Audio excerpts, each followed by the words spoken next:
ஏன் அதுக்கு டபுள துடைக்கிற, ஏன் துடைக்கிற தெரியுமா? ஏன் துடைச்ச அனுப்புனா தெரியுமா? உலகத்தில் அசுத்தங்கள் திரும்ப வந்து ஒட்டி கொண்டதுனால அதை துடைத்து அனுப்புகிறவர் தான் நம்முடைய ஆண்டவர். வேதத்தினுடைய மகத்துவத்தை நம்மால என்ன பண்ண முடியல, அறிஞ்சிக்க முடியல, தெரிஞ்சிக்க முடியல. ஏன் எதுக்காக சொல்லப்பட்டது நமக்கு ஒண்ணு விளங்கல. அதனால கேட்க திரும்ப அறியீர்களா, அறியீர்களா, தெரியலையா, ஒன்னும் இன்னும் அந்த காரியத்தை இன்னும் நீங்க உங்களுக்கு புரிந்து கொள்ளலையா? திரும்ப திரும்ப திரும்ப இங்க கேட்கிறேன்.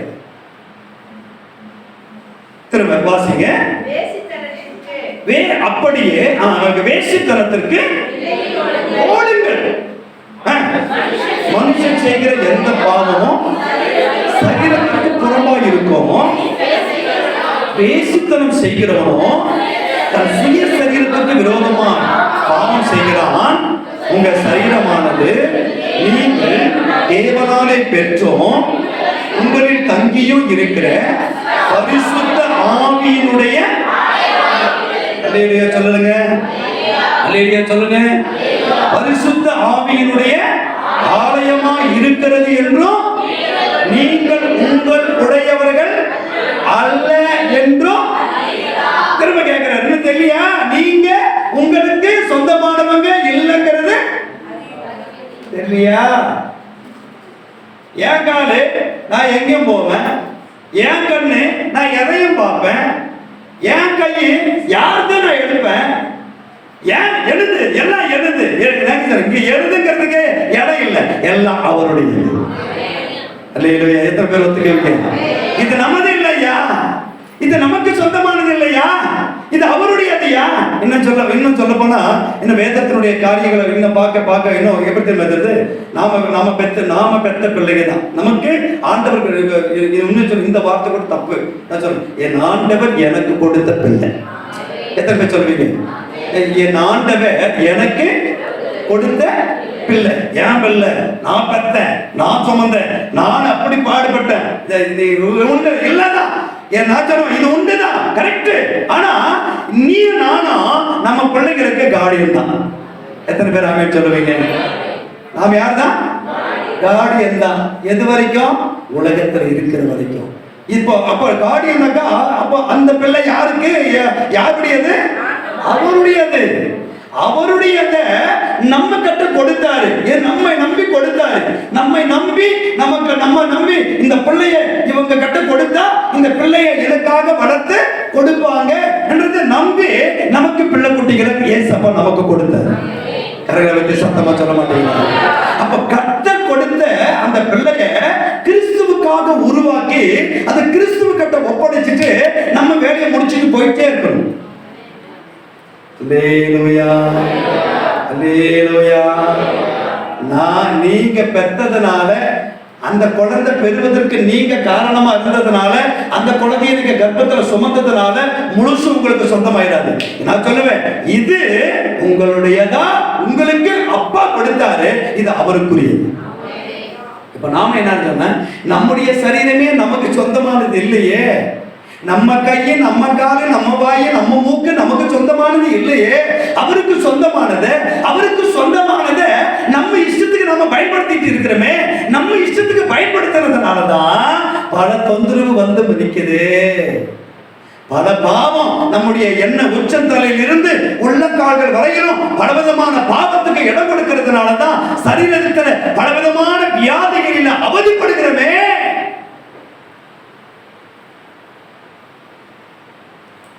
சரீரத்தில் வியாதி ஏன் வந்துச்சு?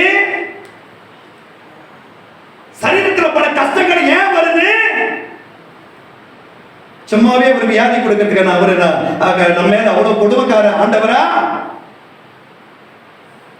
ஆதாம ஏவாளும் ஆண்டவரோடு அங்க ஏதேன் தோட்டத்தில் உலாவிட்டு போது எந்த வியாதியில் இருந்தாங்க?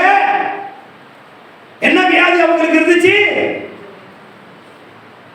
ஏதாவது அவங்களுக்கு வியாதி இருந்ததாக வியாதி உள்ளவனா படிச்சாரா? இல்லையே. பாவங்கள் பெருக பெருக பெருக, அக்கிரமங்கள் பெருக பெருக வியாதியும் பெருகுது. எவ்வளவு எவ்வளவுக்கு எவ்வளவு நம்முடைய சரீரத்தை பாவத்துக்கு நம்ம விட்டு கொடுக்கிறோமோ அவ்வளவுக்கு அவ்வளவு இந்த சரீரம், இந்த பாவ சரீரம் இந்த உலகத்துல வருகிற காரியங்களுக்கு பாடுபட்டே ஆகும். உன் சரீரம் சொல்ற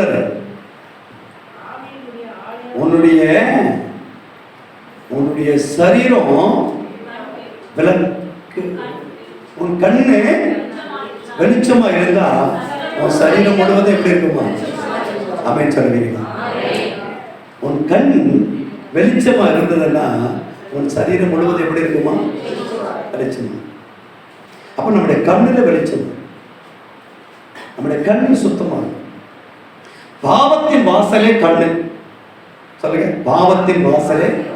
பக்கத்துல கைப்பிடி சொல்லுங்க, பாவத்தின் வாசல் நம்முடைய கண்ணு தான். அப்போ என்ன பண்ணணும்? அதான் சொல்றாரு, கண்களின் இச்சை, இந்த மாம்சத்தின் இச்சை, ஜீவனத்தின் பெருமை, இது மூணு தெரிஞ்சுக்கிங்க. இச்சையில வந்து மாட்டீங்க. அப்ப கண்ணு பார்க்குது, அதை செய்ய வைக்குது. மூளைக்கு போகுது, மூளைக்கு போனது அப்படியே இருதயத்துக்கு கொண்டு வருது, இருதயத்துக்கு கொண்டு வந்த உடனே அதை செய்ய வைக்குது. ஆட்டோமேட்டிக்கா பல இனம் அப்படியே டியூன் பண்ணுது. அப்போ பாவத்தின் வாசல் நம்முடைய கண். நம்முடைய கண் எப்படி எல்லாம் பயன்படுத்துறோம் நமக்கு தெரியும். வாலிப பிள்ளைங்க, பெரியவங்க, நீங்க நானே எல்லாரையும் ஒப்பு கொடுத்து நாம சொல்லலாம், நம்முடைய கண்ணை எந்த அளவுக்கு எதுக்கு நாம பயன்படுத்தும்.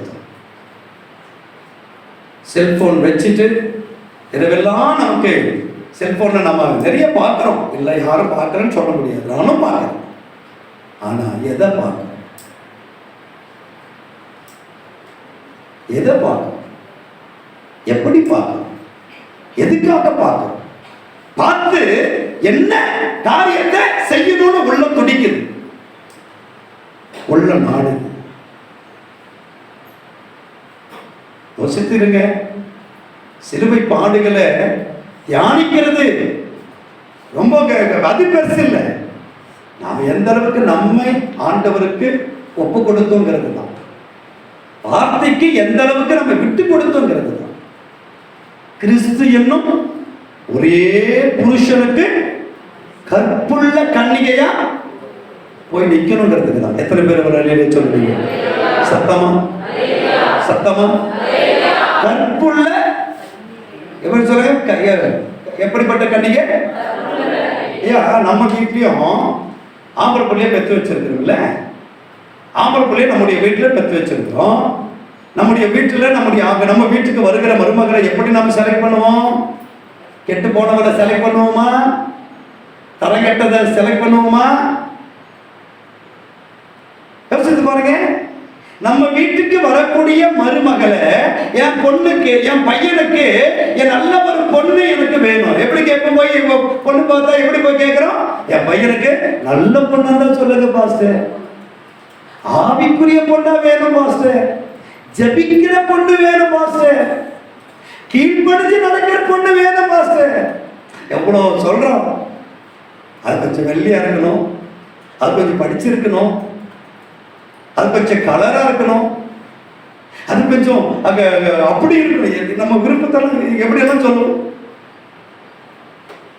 என் பொண்ணு, என் வீட்டுக்கு வருகிற மருமக, என் பொண்ணுக்கு வரக்கூடிய ஒரு மனைவி ஒரு கெட்டு போனதை அக்செப்ட் பண்ணுவோம், ஏத்துக்குதா? நமக்கே ஏத்துக்க மனம் இல்லாத போது அவர்கிட்ட நம்ம போய் நிக்கணுமே, அவர் நம்ம எப்படி செலக்ட் பண்ணுவாரு? அதனாலதான் இங்க சொல்றாரு, கற்புள்ள கன்னிகையா நில்லு, கற்புள்ளவளா நில்லு. நீ கற்புள்ளவளா இருக்கணும், நீ கற்புள்ளவனா. யோசித்து பாருங்க, இதுதான் ஆண்டவர் நம்ம கிட்ட எதிர்பார்க்கிற ஒரு காரியம். கற்புள்ள கன்னிகையா நாம வாழணும். இஷ்டத்துக்கு வாழ்ந்துட்டு நீங்க எவ்வளவு சினிமா நடிக்க வரமா சொன்ன, கல்யாணத்துக்கு முன்னாடி எப்படினாலும் யார் கூடயும் வாழ்ந்துக்கலாம்னு சொல்லிச்சு பகிரங்கமா. அப்படிதான் சொல்லியிருக்கீங்க. பரவாயில்ல, இஷ்டம் போல என்ன பண்ணிக்கலாம் வாழ்ந்து. இப்போ இப்போ வந்து சட்டமே போட்டாங்க, கல்யாணம் ஆயிடுச்சா, வாழ பிடிக்கலையா, யாரோட வாழணும்னு நினைக்கிறேன் அவங்களோட போய் என்ன பண்ணிக்க வாழ்ந்துக்கு. இப்படி ஆயிப்போச்சு. யார் கூட வாழணும்னு நினைக்கிறேன் நீ என்ன பண்ணிக்க வாழ்ந்து.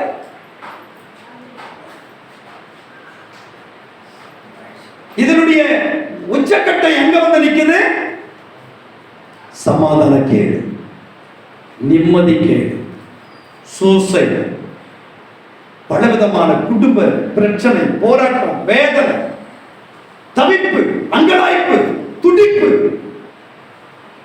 இப்போ கடைசியா இப்ப நம்ம எங்க இதுக்கெல்லாம் ஒரு விடுதலை கிடைக்கணும்னு எங்க வர வேண்டியதா இருக்குது? இதெல்லாம் தருகிற ஏசு ஆண்டவரிடத்தில் வந்து நீக்க வேண்டியது. அல்லேலூயா சொல்லலாமா? நீ தேடும் நிம்மதி இயேசு தருகிறார். நீ தேடும் நிம்மதி இயேசு தருகிறார். நீ நாடும் விடுதலை அவரிடம் உண்டு. நீ நாடும் விடுதலை இயேசுவிடம் உண்டு. அவன் மன்னிப்பின் நிச்சயத்தை பெற்றுக்கொள்ள வேண்டும். பரலோகத்தில் ஓரிடம் நீ பெற வேண்டும். அவன் மன்னிப்பின் நிச்சயத்தை பெற்றுக்கொள்ள வேண்டும். பரலோகத்தில் ஓரிடம் நீ பெற வேண்டும். இயேசு தருகிறார், இன்று தருகிறார். இயேசு தருகிறார், அதை இன்று தருகிறார். உனக்காகத்தான் சிலுவையிலே ரத்தம் சிந்திவிட்டார். எனக்காகத்தான் சிலுவையிலே ரத்தம் சிந்திவிட்டார். எனக்காகத்தான் சிலுவையிலே ரத்தம் சிந்திவிட்டார். பாவ மன்னிப்பின் நிச்சயத்தை பெற்றுக்கொள்ள வேண்டும். பரலோகத்தில் ஓரிடம் நீ பெற வேண்டும். முதலாய் தேவனுக்கு உகந்ததை தேடு.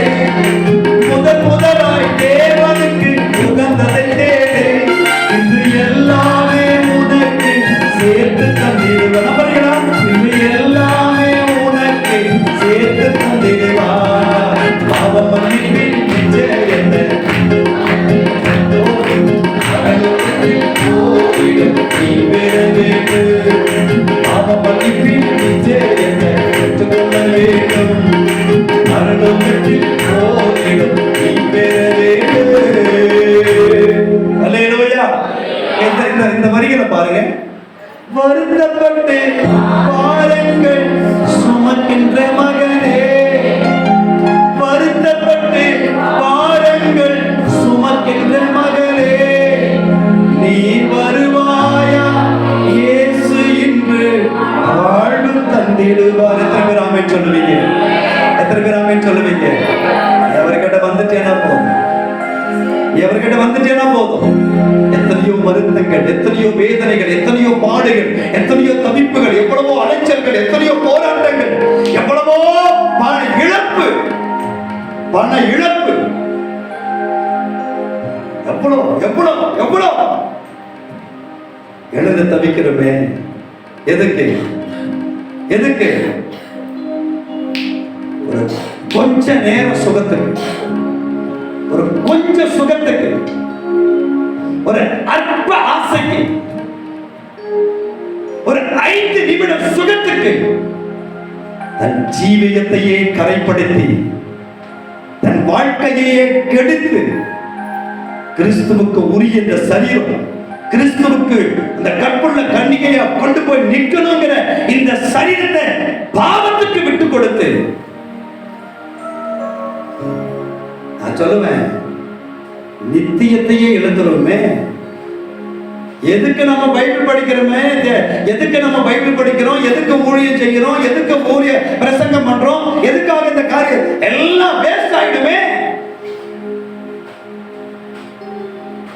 ஒருவன் உலகம் முழுவதையும் ஆதாயப்படுத்தினாலும் தன் ஆத்துமாவை நஷ்டப்படுத்திக்கிட்டா நீ சேர்த்து வச்சது யாருக்கு?